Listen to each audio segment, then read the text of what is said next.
now going to Congressman Celeste Maloy, who's set to talk about the 2024 primary election. Let's take a listen in. Who's willing to put their name on a ballot and run. So I commend my opponent. He's run a really tough race. Waiting this long for a race to get called is not for wimps. I think it's been hard on everybody.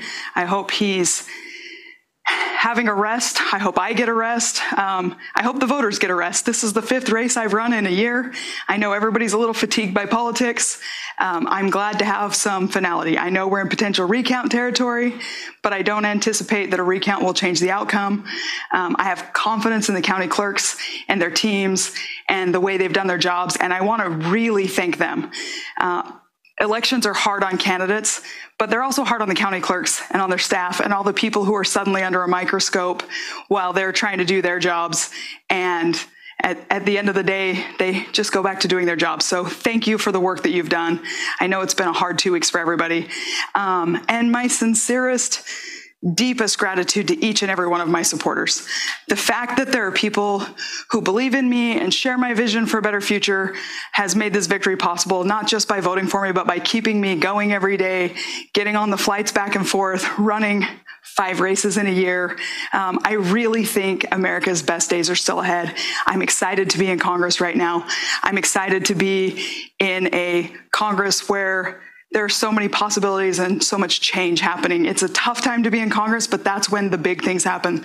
That's when we make positive changes. I want to thank President Trump for his endorsement. I worked hard to get that, and I look forward to working with him again in the White House. We're going to cut inflation, secure our border, harness the power of domestic energy, and invest in America, and I'm really excited to be part of that effort.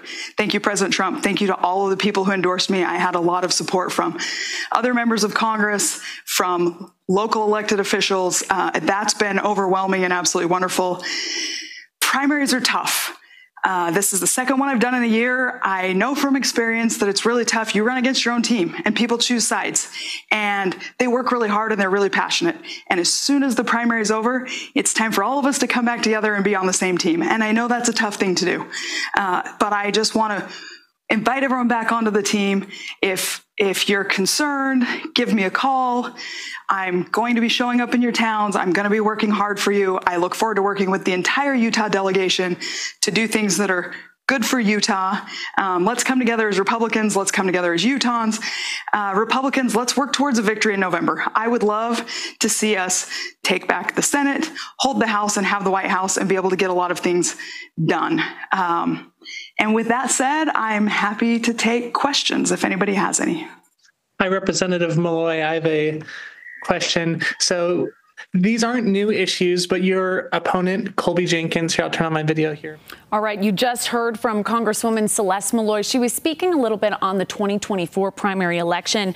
Just to recap some of the things we heard from her, she noted that these elections are hard on candidates, that primaries are tough, that you run against your own, but she says she's grateful for the support that she's seen so far. She says she plans to come visit you in your towns. She also says she expresses her sincere gratitude for President Donald Trump for his endorsement. She mentioned she looks forward to working with him in the White House. She says America's best days are still ahead. We're going to continue to follow along on all of this here at your local election headquarters.